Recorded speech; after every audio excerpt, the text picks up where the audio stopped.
Good morning students. आज हम बात करेंगे फिरोज शाह तुगलक की। फिरोज शाह तुगलक तुगलक वंश का महत्वपूर्ण शासक था। ये मोहम्मद बिन तुगलक का चचेरा भाई था, जो उसकी मृत्यु के बाद 1351 में दिल्ली सल्तनत का शासक बना। इसका शासनकाल रहा 1351 से 1388 ईस्वी तक। उसमें एक सफल शासक के गुणों और साहस दोनों का अभाव था। मोहम्मद बिन तुगलक के शासनकाल में जो प्रदेश दिल्ली सल्तनत से पृथक हो गए थे, उन्हें जीतने का, उन्हें दिल्ली सल्तनत में मिलाने का उसने कोई खास प्रयास नहीं किया। उसके समय के कुछ महत्वपूर्ण सैनिक अभियान थे, जो निम्न प्रकार हैं। पहला, बंगाल पर आक्रमण। फिरोज तुगलक के शासनकाल का ये महत्वपूर्ण सैन्य अभियान था। बंगाल पर इस समय शमसुद्दीन इलियास शाह का शासन था, जिसने मोहम्मद बिन तुगलक की मृत्यु के बाद स्वयं को स्वतंत्र कर लिया था। 1359 में फिरोज शाह तुगलक ने बंगाल पर आक्रमण किया।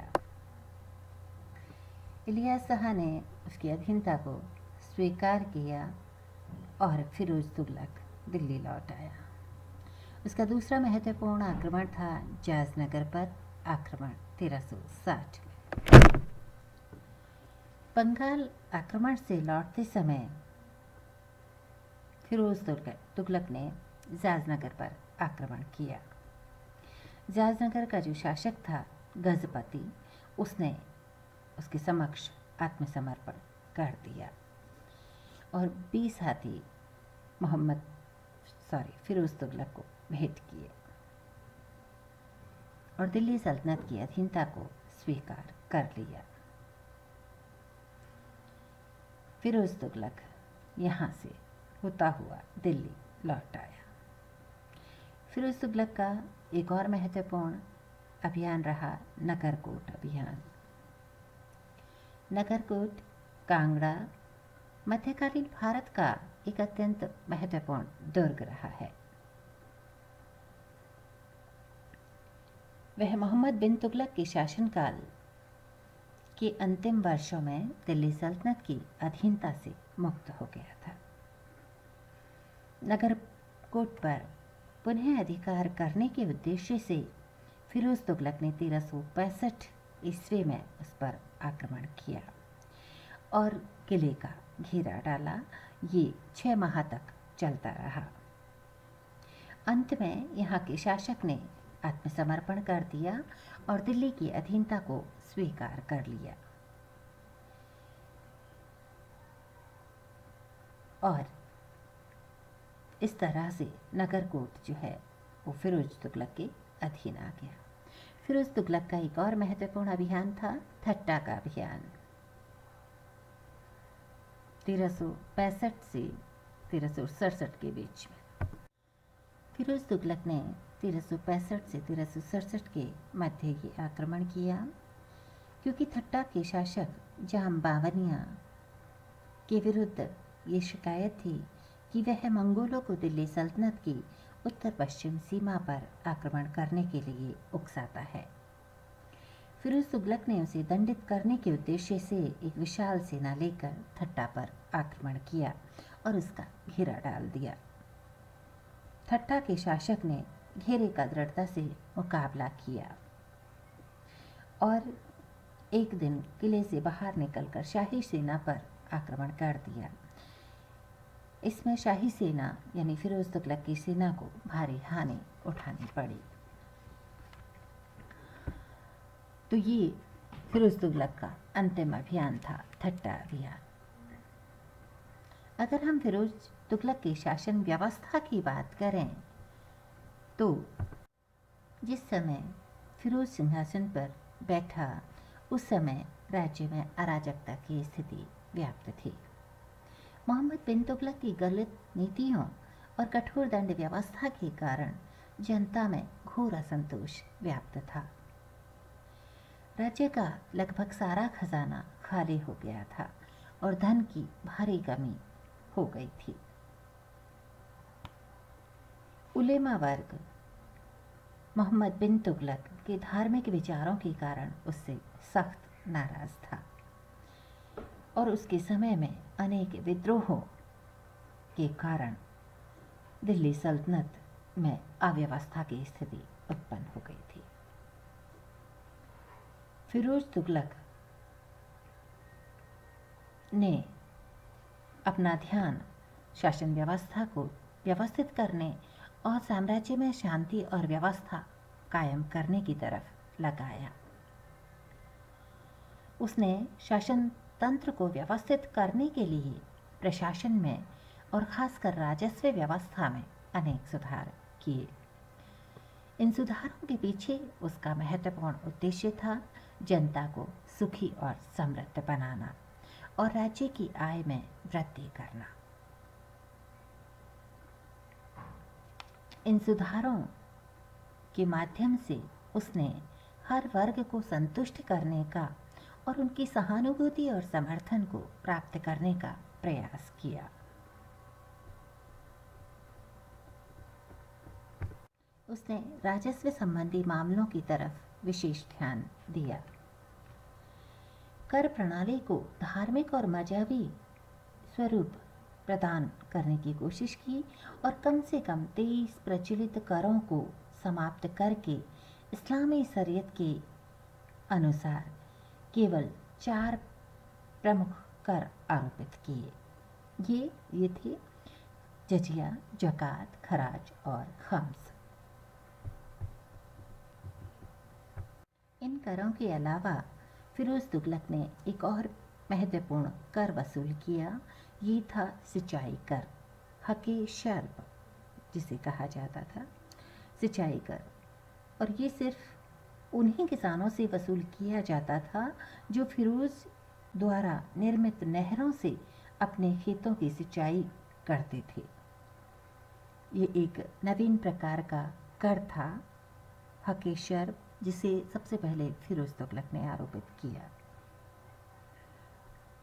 इसके अलावा फिरोज तुगलक ने ब्राह्मणों पर भी जजिया कर लगाया, जो अभी तक जजिया कर से मुक्त थे।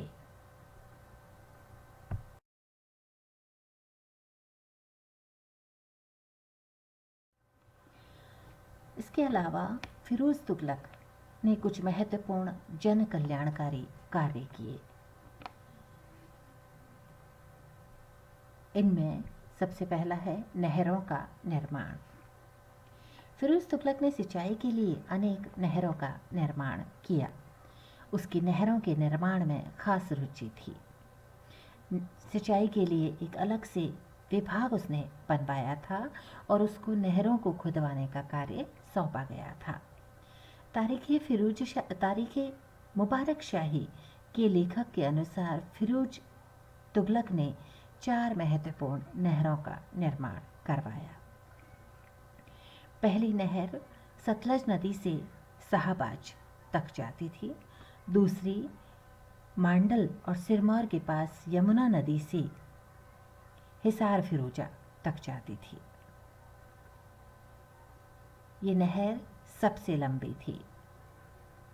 तीसरी नहर घग्गर नदी से निकलकर फिरोजाबाद तक जाती थी। चौथी नहर यमुना नदी से बुधनी से निकलकर हिसार फिरोजा तक जाती थी। फिरोज द्वारा निर्मित इन नहरों से कृषि की उपज में बहुत वृद्धि हुई और उससे राज्य की आय भी बढ़ी। इसके अलावा फिरोज तुगलक ने बहुत से बाग लगवाए। उसे बाग लगवाने का बहुत शौक था। उसने साम्राज्य के विभिन्न भागों में अनेक बाग लगवाए। दिल्ली के आसपास ही उसने लगभग 1200 बाग लगवाए। इन बागों में इतने फल पैदा होते थे कि इससे सुल्तान को 1,80,000 टन का वार्षिक आय होती थी। इसके अलावा फिरोज तुगलक ने कुछ महत्वपूर्ण सार्वजनिक निर्माण कार्य करवाए। उसने दिल्ली में फिरोज शाह कोटला, फिरोजाबाद, फतेहाबाद, हिसार, जौनपुर, फिरोजपुर आदि नगरों की स्थापना की। उसने बहुत सारी मस्जिदें, महल, मदरसे, जलाशय, पुल और यात्रियों को सुविधा के लिए सरायों का निर्माण करवाया, धर्मशालाओं का निर्माण करवाया। उसने दिल्ली में इल्तुतमिश का मकबरा, सुल्तान जलालुद्दीन खिलजी का मकबरा, इनकी मरम्मत करवाई। उसने दारुल शफा नामक एक अस्पताल की स्थापना की, जिसमें जनता की मुफ्त में चिकित्सा की जाती थी। उसने एक विवाह कार्यालय खोला जो केवल मुसलमानों के लिए था। इस कार्यालय से विवाह योग्य लड़कियों के पिताओं को, जो विवाह का खर्चा उठाने की स्थिति में नहीं होते थे, 50, 30 और 25 टंका तक उनकी पारिवारिक स्थिति और आवश्यकता के अनुसार उनको दिए जाते थे। उसने एक रोजगार दफ्तर बनवाया। इस दफ्तर के द्वारा बेरोजगार युवकों को उनकी योग्यता के अनुसार कार्य दिया जाता था। इसके अलावा फिरोज तुगलक के समय में दास प्रथा का प्रचलन था। उसे दासों का बहुत शौक था। दास प्रथा को उसने बहुत प्रोत्साहन दिया। उसने अपने प्रांतों में अधिक से अधिक मात्रा में प्रांतों से दास मंगवाए। इन दासों की संख्या लगभग 1,80,000 तक पहुंच गई। उनके लिए एक अलग से विभाग स्थापित किया, जिसे दीवाने बंदगान के नाम से जाना जाता है। ये विभाग दासों से संबंधित था। अगर हम फिरोज तुगलक की सैन्य व्यवस्था की बात करें तो उसके समय में सैन्य व्यवस्था सशक्त होने के बजाय भ्रष्ट और पतित हो गई। उसने अधिकारियों के साथ साथ सैनिकों को भी वेतन के बदले जागीरें देना आरंभ कर दिया। 1363 के बाद उसने युद्ध बंद कर दिए और सेना को चुस्त रखने के लिए कोई उपाय नहीं किया। इसके फलस्वरूप सेना अकर्मठ हो गई, आलसी हो गई। उसने सैनिकों के पदों को वंशानुगत बना दिया। उसने दाग और हुलिया की प्रथा को त्याग दिया। दीवाने अर्ज के द्वारा सेना के वार्षिक निरीक्षण की प्रथा में भी काफी ढील आ गई। उसके समय में रिश्वत देने की प्रथा को प्रोत्साहन मिला और भ्रष्टाचार और अधिक बढ़ गया।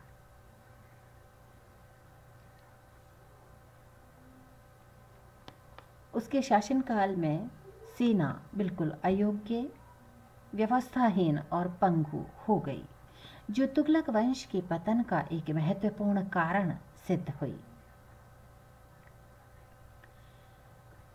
उसके समय में सैन्य व्यवस्था अत्यधिक भ्रष्ट और दोषपूर्ण हो गई, जिसका खामियाजा तुगलक वंश को भुगतना पड़ा। अगर हम उसकी धार्मिक नीति की बात करें तो फिरोज तुगलक ने धर्मांधता और असहिष्णुता की नीति का अनुसरण किया। दिल्ली सल्तनत का फिरोज तुगलक पहला ऐसा सुल्तान था जिसने इस्लाम के कानूनों और उलेमा वर्ग को प्रशासनिक मामलों में प्रधानता दी, सर्वोच्चता दी। फिरोज तुगलक उलेमा वर्ग के सहयोग से सिंहासन पर बैठा था, इसलिए उसने उलेमा वर्ग का सदैव सहयोग और समर्थन प्राप्त करने का प्रयास किया। उसके समय में उलेमा वर्ग का प्रभाव राज्य में काफ़ी बढ़ गया था और राजनीतिक मामलों में भी अब ये उलेमा वर्ग हस्तक्षेप करने